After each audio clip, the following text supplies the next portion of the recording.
Alright, so in this video, we're going to talk about floor framing. So in this exercise, we're going to add floor framing by adding girders and beams in our structural model. So last video, we have learned how to place our columns like this one, like the structural column. So we have learned that one. So this time, we're going to learn how to add framing or beam. Okay, so let's do this. So I'll just go to the structure tab, and then after that, I will select here structural framing beam. So the shortcut is BM.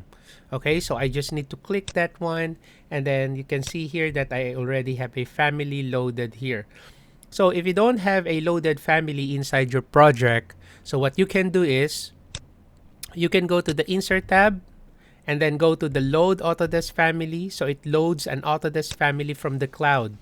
Okay, so just click that one, and then after that, look for the category here, structural framing. So you click that, and then you will now be able to see here the structural framing or beams that is available for you to use in your project. So you just need to select that, and then after that, just load it. Okay, right, so I'm just gonna cancel this one. I already have family loaded here. So I just go to the structure, and then I select here beam, and then for the type, I will be using here 460 by 52. Okay, so W 460 by 52. So I just click that one. All right, so we have several options here to draw our beam: line, tool, arc, okay, pick. So these are the options. So for this one, I'll use the default line. Okay, and then you also have an option here if you want to place automatically the tag. You can click that to turn it off. You can click again to toggle it on. Okay, and there's also 3D snapping here. And then if you look here on the options bar, so you can select what will gonna be the structural usage of the beam that you will be creating. So in my case, I'll just select here automatic. But you can click the drop down, and then you can be more specific. So what type of beam you are creating. Okay, so I'll just set that one up in automatic. And then you can also check the chain here if you want to continuously create your beam, or you don't want that to be continuously created. Okay, so that's fine. So in my case, I'll just leave it unchecked. Okay, so let's see if it is unchecked, what will happen. So okay, so I'll just use line here. So I'm gonna pick a B1 intersection here. So B1 grid. So I click that, and then I'm going to select here C1. There you go. So if this is unchecked, so after you pick the second point, it will terminate the creation of your beam. Okay, if you want continuously, just check this one. Okay, right, so you can just check that one, and then you can create continuously. All right, so I'm going to select here modify. So let's have a look at our beam. So you see automatically the tag has been placed because tag on placement is toggle on here when we created this beam. All right, so I'll just select here cancel. So I want to see that in 3D view. So I can just go to the 3D view and then look at our beam here. So there's our beam. All right. Okay, so let me go back again to first floor. Let's continue creating our beams.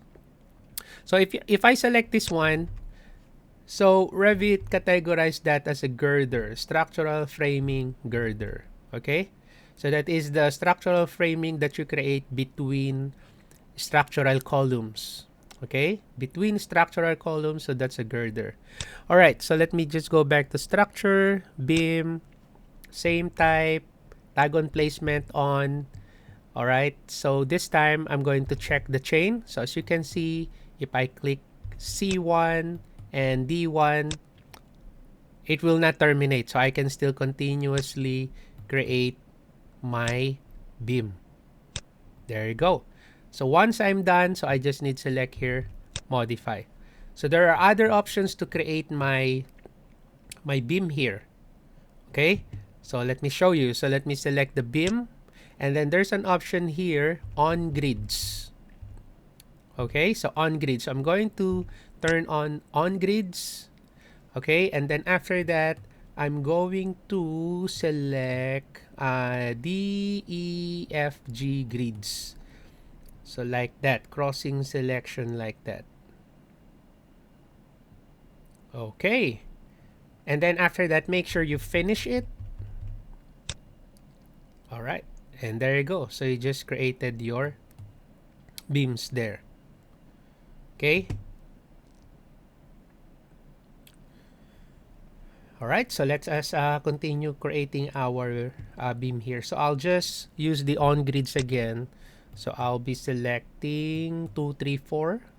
I can also click one, and then I can hold control to select the other grids that I want. So aside from using window selection or crossing selection. Okay, and then after that, just finish it. Okay. So for this one, I'm just going to pick here C1, and then I want to snap at the center line of the wall. So I click there. There you go. And then I will escape once. If I press escape once, it will not totally terminate the beam tool. So just escape once, so you are still in the beam tool. So I can still select this one, and then I want that to snap there at the midpoint of that wall. There you go. And then I select here modify. All right. Okay, so let me just create another beam. So I pick here, and I'll just pick this intersection and then modify.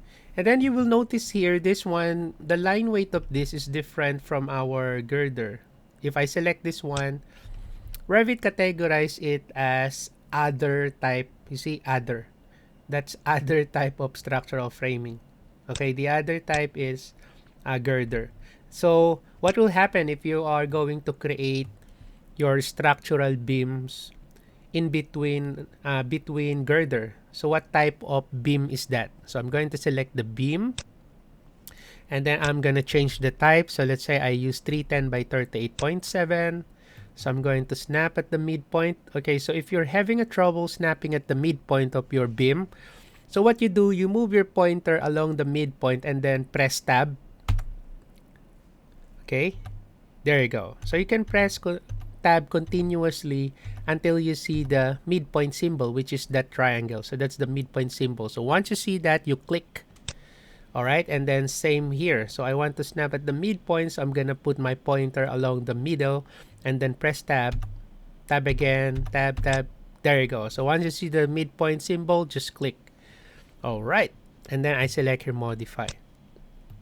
Okay, so let me do that again. So beam, same type. So I'm gonna snap here. So tab, click, and then somewhere the midpoint, tab. There you go, click, and then I select here modify. So if I click this beam, you can see that that's another type of beam, which is a joist. So if you draw your beam between two girders, so that is a joist. So automatically Revit classified it as a joist. So how about if it is between two joists? So what type of beam is that? So let's see.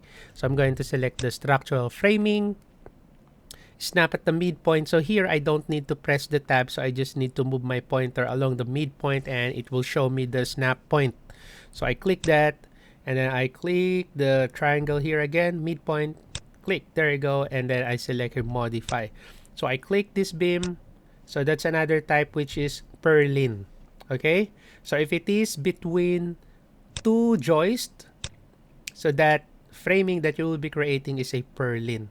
All right, so now I'm going to mirror these three framing to the other side.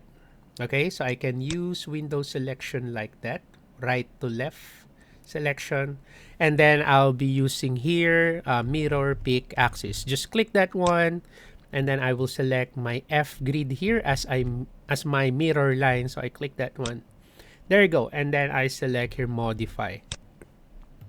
All right, and then you will also notice that my structural framing, the representation is single line. If you want to see the other details, view details of your or detailed view of your structural framing, you can change the detail level here. You can make that fine. Let me just zoom in first. Zoom in. Okay, so I'll change the detail level to fine. And there you go. So that's now the representation of your structural framing. Okay, so if I go to the 3D view, this is now how it looks like. There you have it. Okay, so if I change this to coarse, it's just a single lines there, right? So I just changed that to fine. There you go. All right, so that's my first floor, right? And then there's my 3D view. Okay, so that's it for this exercise about adding floor framing. Thank you for watching. Have a nice day.